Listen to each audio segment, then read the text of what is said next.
राष्ट्रहित टाइम्स, राष्ट्रहितासाठी समर्पित news channel. महाराष्ट्राची सांस्कृतिक राजधानी आणि शैक्षणिक पंढरी म्हणून ओळख असलेल्या पुणे शहरात गेल्या काही वर्षात गुन्हेगारीच्या घटना मोठ्या प्रमाणात वाढल्याचं दिसून येत आहे।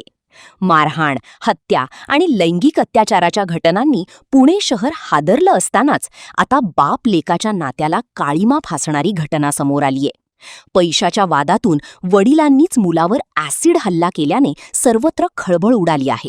या प्रकरणी कोथरूड पोलिसांनी वडिलांविरोधात गुन्हा दाखल केला आहे। गुन्हा दाखल करण्यात आल्यानंतर वडील पसार झाले आहेत। या घटनेचा पोलीस अधिक तपास करत आहेत। तुषार श्याम कदम वय 30 असे जखमी झालेल्या मुलाचे नाव आहे। तुषारने कोथरूड पोलिसांनी वडिलांविरुद्ध तक्रार दिल्यानंतर पोलिसांकडून गुन्हा दाखल करण्यात आला आहे।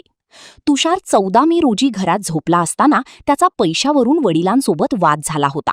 दोघांमधील वाद टोकाला गेल्याने वडिलांनी स्वच्छतागृहात स्वच्छ करण्यासाठी वापरण्यात येत असलेल्या ॲसिडची बाटलीच मुलाच्या अंगावर फेकली। त्यात मुलगा तुषारच्या चेहऱ्यावर बाटलीतील द्रव्य पडल्याने मुलगा जखमी झाला आहे। त्यानंतर त्याला खासगी रुग्णालयात उपचारासाठी दाखल करण्यात आले असून पोलिसातही तक्रार देण्यात आली। या प्रकरणी अधिक तपास कोथरूड पोलीस करत आहेत।